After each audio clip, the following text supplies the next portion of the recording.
50 anos de mais um filmaço da nova Hollywood que a gente traz aqui para o nosso vídeo semanal. No Formiga na Tela de hoje, Amargo Pesadelo.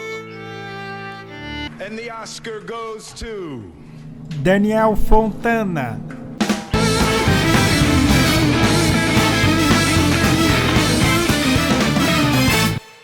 Bom, já tínhamos recebido diversos pedidos aí para falar de Amargo Pesadelo, né? O Deliverance, esse filmaço aí do John Boorman de 1972, ali na alta nova Hollywood, né? Aquele momento assim que o cinema norte-americano estava ousando pra caramba.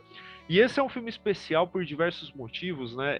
Eu não canso de pensar na teoria do autor, do Andrew Serres, quando eu vejo um filme como esse, é um filme especial como esse, porque a gente está falando, não, e ele não é uma raridade nesse período, mas ali a gente tem vários filmes que são adaptações de um livro, passaram pelas mãos de vários diretores, tiveram várias escalações de elenco que foram sendo descartadas ao longo do tempo, tiveram cortes de orçamento ali, aqui e ali, e no final, sim, os envolvidos conseguiram entregar uma obra extremamente autoral e uma obra que deixa sua marca na história do cinema.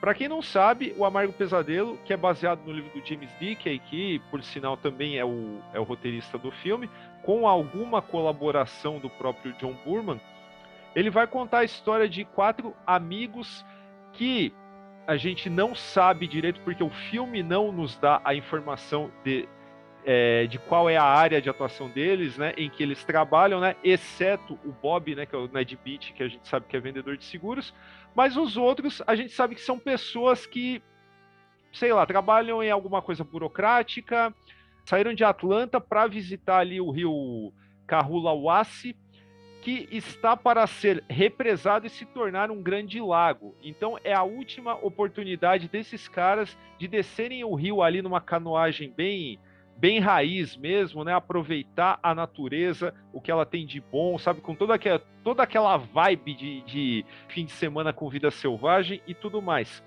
Só que parece ali uma história de sobrevivência e superação assim muito da manjada, mas para quem não viu o filme e vai com essa sinopse pode ter essa ideia, mas quando assistir o filme vai perceber que está diante de uma das obras talvez mais perturbadoras, né, daquela época, né? E por que não de hoje, porque esses quatro companheiros, né, 2 são amigos, né, os outros que não se conhecem, né, eu ia falar 4 amigos, mas não é o caso, né, existe um certo atrito ali de um antipatizar com o outro e tal, ali eles vão encontrar um tipo de mundo que não é exatamente aquilo que eles esperavam, né, e o terror, justamente, ele emerge da onde se menos espera. Não é exatamente a natureza também é assustadora, mas como o próprio cinema da nova Hollywood, né, já vinha nos ensinando desde Easy Rider, né, existe um certo tipo de habitante dessas regiões mais afastadas que sim, pode ser muito mais assustador que muitos monstros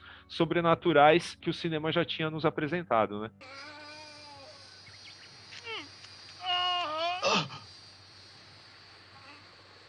A natureza humana é assustadora em Amargo Pesadelo.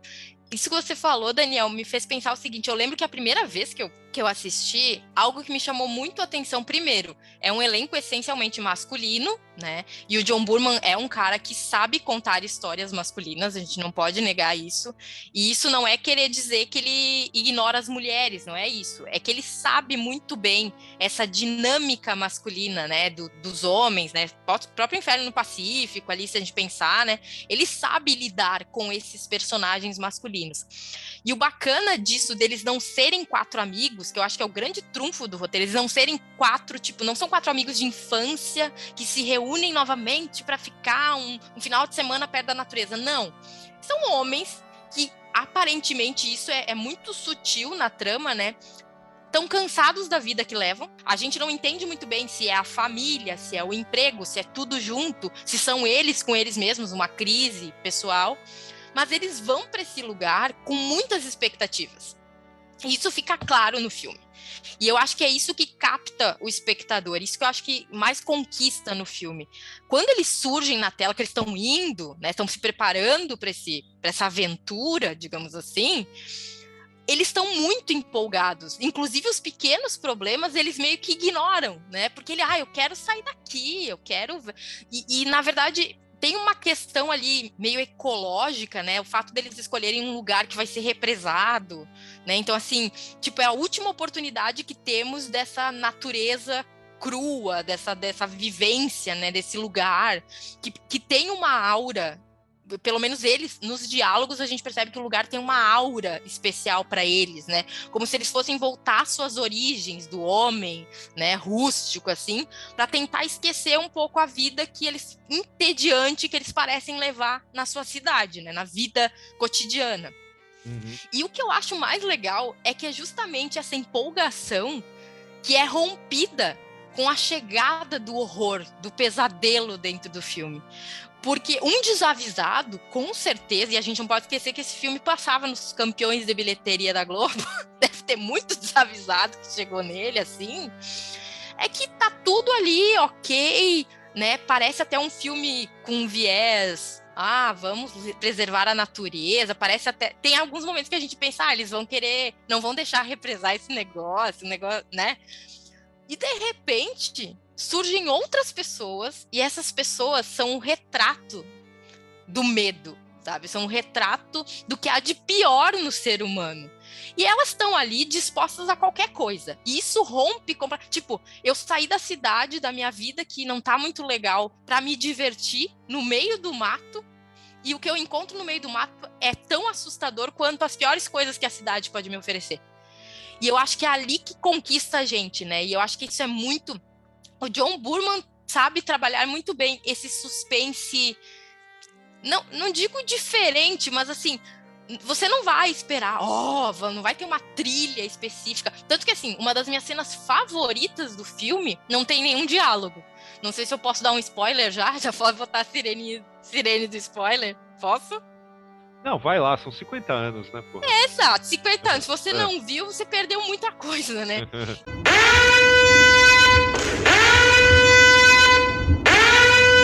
Que é a cena do enterro, né? Que eles enterram o personagem e eles não falam.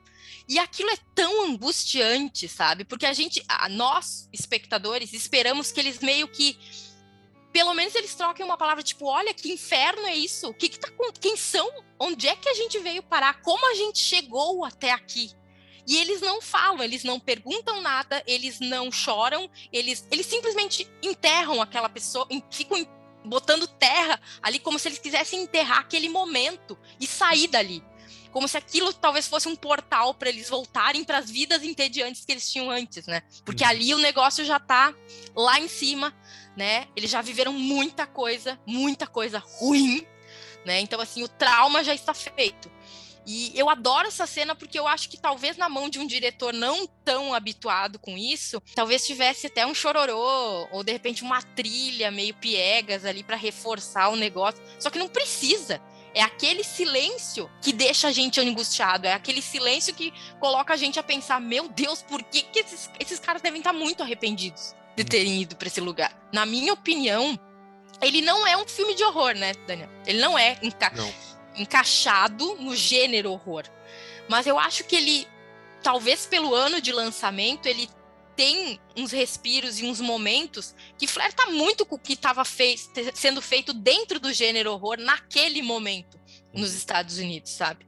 Porque tem coisas ali, tem saídas, e isso eu não sei, eu não li o livro, né? Mas tem saídas na história que são muito, muito presentes, assim, nos roteiros de terror, né? E funciona muito bem. Eu acho que bom, o elenco inteiro tá muito bem. Eu, pelo menos, não tenho o que dizer desse elenco.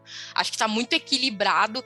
E por exemplo, assim, tem cenas muito difíceis para todos os atores, né? Por mais, assim, não sei se a gente pode dizer que o quarteto ali é o protagonista, mas não existe uma história só sendo contada. Não tem um daqueles homens não é o fio condutor. Alguns aparecem mais do que outros, mas são os 4, né? E quem vai surgindo na história também tem a sua importância.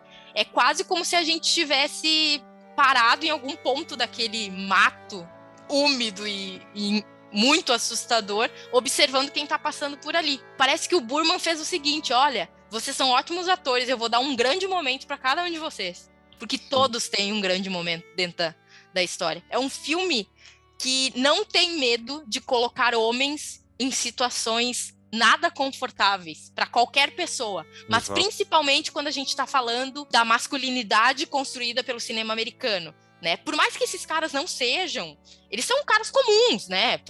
Proletariado, assim.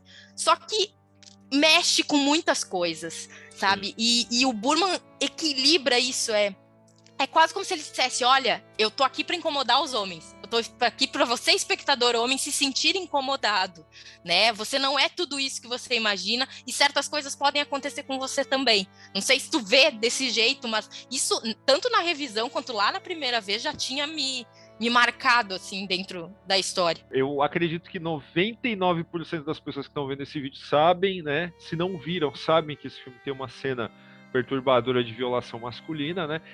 E inclusive a tensão subsequente do que vai acontecer depois disso é magnificamente orquestrada.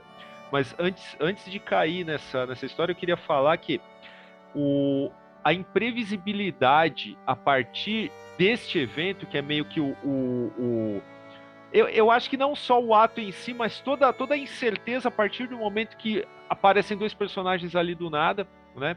Tem tudo isso. E o fato da gente não saber muito, ao contrário do livro, que segundo o que eu estava me informando antes de gravar o vídeo, o livro ele dá um pano de fundo um pouco maior para cada personagem, né? Além do Bob, que é vendedor de seguros, mas assim, o filme ele tem o cuidado de colocar o cara mais vulnerável como o cara que tem o trabalho mais, entre aspas, chato, modorrento, né? E o cara que é fora de forma, o cara que tá destoando daquele lugar. Eu acho que o filme ele joga essa pista pra gente logo no começo, desse contraste entre vida selvagem, aquilo que nós perdemos do nosso convívio como seres humanos, e o sistema, né? Aquilo que eles mesmos se referem como sistema. Falar, mas o sistema, sabe, nos deu barracas, colchões infláveis e etc, né?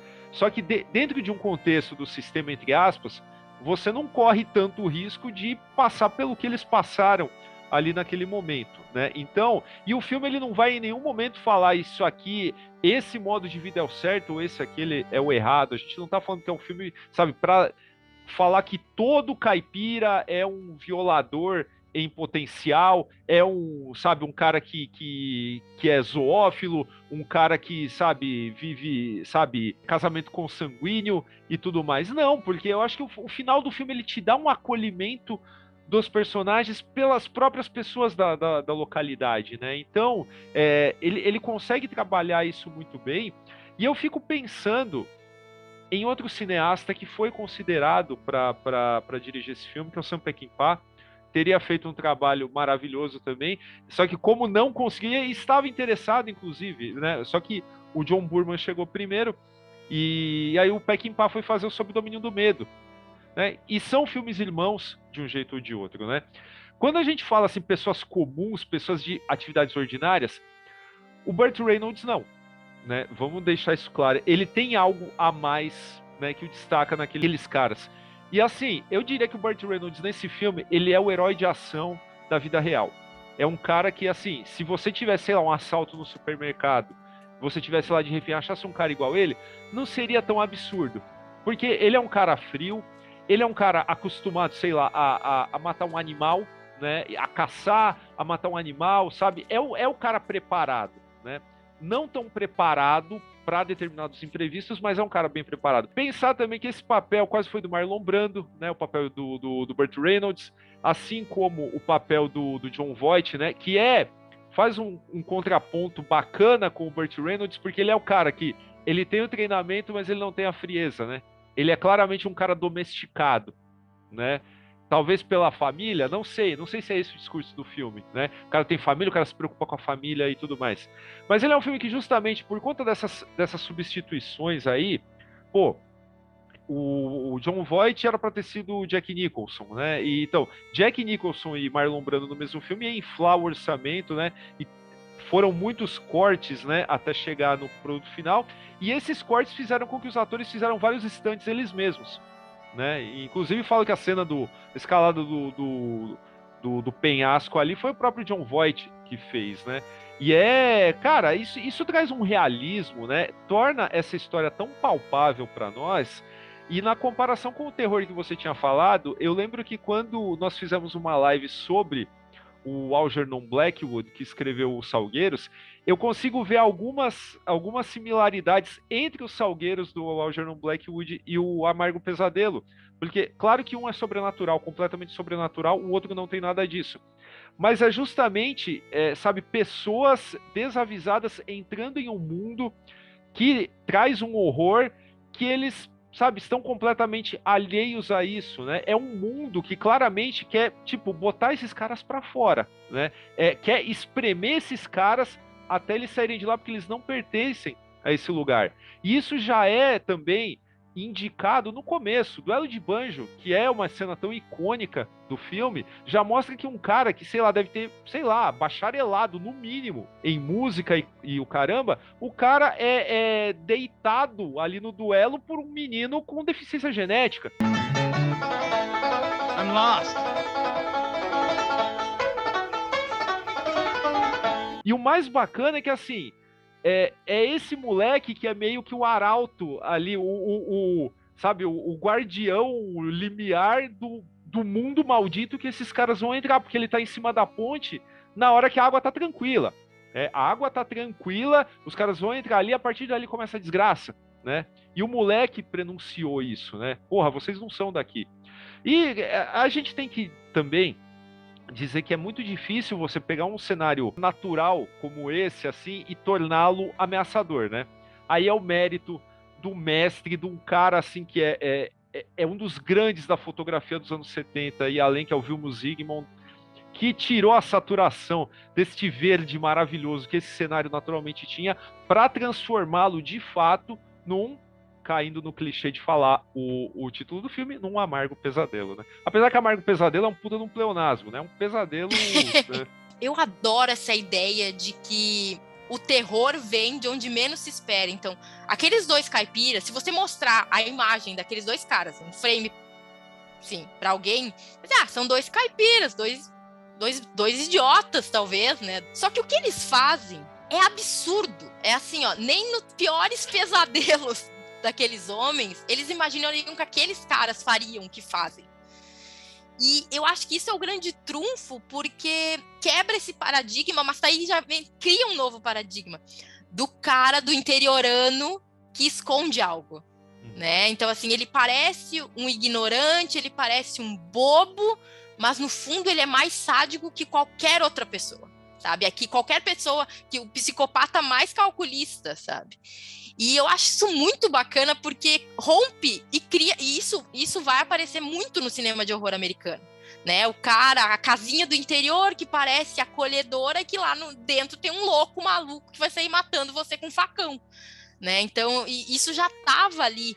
E o que eu mais gosto, eu adoro pensar isso, que o filme pode ser... o título do livro é Libertação. Sim. Pode ser traduzido como... Então, assim... A natureza é libertadora? Talvez, mas a que preço, sabe? E que libertação é essa, sabe? Será que quem vive lá no mato é livre de realmente? Porque olha o que essas pessoas fazem, e essas pessoas estariam mais próximas da natureza do que aqueles 4 caras, né? Então tem todas essas questões, nessa revisão veio muito disso pra mim, sabe? Essa ideia, inclusive eu li algumas coisas que o livro teria uma pegada até ecológica, assim, e tal. Não sei, não li o livro, não posso... Mas no filme, isso digamos que isso traz uma nova camada para toda a construção macabra da história.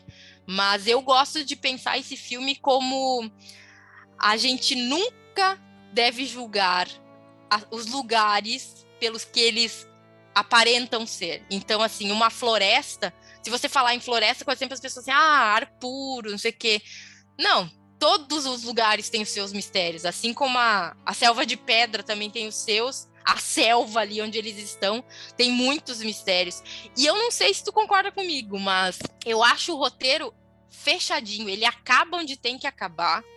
Eu não tiraria uma linha, assim, eu não tenho uma aresta para parar, porque eu acho que quando o filme termina, você é acolhido mas você fica com aquela coisa, tá, eu tenho que tomar cuidado onde eu vou agora, respirar fundo, respirar ar puro, sabe? Porque tem o acolhimento, mas tipo, esse acolhimento vem depois de um grande soco, né? De uma coisa muito violenta. E eu gosto de pensar nisso, né? Que talvez esse final faça a gente pensar que, ok, existe o afeto, existe o acolhimento, mas não existe lugar 100% bom. Assim como nós não somos 100% bons. E o Boorman gosta disso, porque se a gente parar para pensar em outras obras dele, também tem essa ideia, né? Ninguém é 100% bom, nem 100% mal nas obras que ele produziu, principalmente essas obras que envolvem personagens masculinos, né? É o traço da época, né? Também. A questão do título, né, do filme e do livro, né, Deliverance, que é libertação, ele é dúbio em vários sentidos aqui, até nas frases de efeito que o Lewis, né, o Burt Reynolds joga, né, é preciso se perder antes de se encontrar, antes de se encontrar de verdade e tudo mais. Mas assim, é um final filho da puta, né, meu? Na verdade, não resolve, as coisas não se resolveram. As cicatrizes são enormes, porra. E assim, não existe uma causa e efeito como vários outros filmes e como a própria vida real, já que aquele filme, ele tem... Aqueles filmes dessa década, né, tentam, sabe, se aproximar mais das injustiças, né, injustiças cósmicas da vida. Você não tem uma relação de causa e efeito, tipo assim, os caras fizeram aquilo, vamos nos vingar daquelas pessoas e tal. É tudo, sabe, muito circunstancial e de um ponto de vista pessoal, não cósmico, óbvio, né? Porque do ponto de vista cósmico tudo é pequeno, mas do ponto de vista pessoal é injusto, né? Porque aconteceu muita atrapalhada, aconteceu muito julgamento errado, gente que não era para morrer, morreu, né? E tem tudo isso para você pensar, e chega no final, sabe? Vai todo mundo para casa, sabe? Mesmo que, sei lá, que essas pessoas retomem suas vidas, não vai ser a mesma coisa, né? Existe uma cicatriz enorme ali, e é muito legal a frase do policial também, né? Fala, vão embora e não voltem mais, porque nós só queremos ver essa cidade morrer em paz, né? Então, esse negócio de, tipo, existir alguma coisa ali que foi enterrada na hora durante as obras da represa, né, ou que será enterrada, dependendo da perspectiva de tempo aí que a gente coloca, é muito bacana também, né? Ficou enterrado ali, ficou enterrado neles também, né? Mas, é óbvio, né? Tudo isso tem um preço. Goodbye, Ian. Bye, Bobby. I don't think I'll see you for a while. Então é isso, pessoal. Fica a recomendação, caso você não tenha visto, mas também se quiser rever, Amargo Pesadelo hoje está no catálogo da HBO Max para todo mundo dar uma olhada. E se você já viu, comenta aí, se ainda vai ver, também assista e também comente aí, compartilha esse vídeo, dá um like, por favor. Procura a gente nas redes sociais, Facebook, Twitter e Instagram, onde é @formiga.elétrica. Formiga Elétrica também tem uma campanha de financiamento coletivo e recorrente no Apoia-se, apoia.se/Formiga Elétrica. Vê lá se você quer ajudar a gente a aumentar a nossa qualidade técnica, expandir nosso conteúdo. Tem programa de recompensas para apoiadores, vários mimos ali, entre eles, grupo exclusivo de apoiadores no WhatsApp com todos os editores do Formiga Elétrica. E é isso, a gente se despede aqui, falou!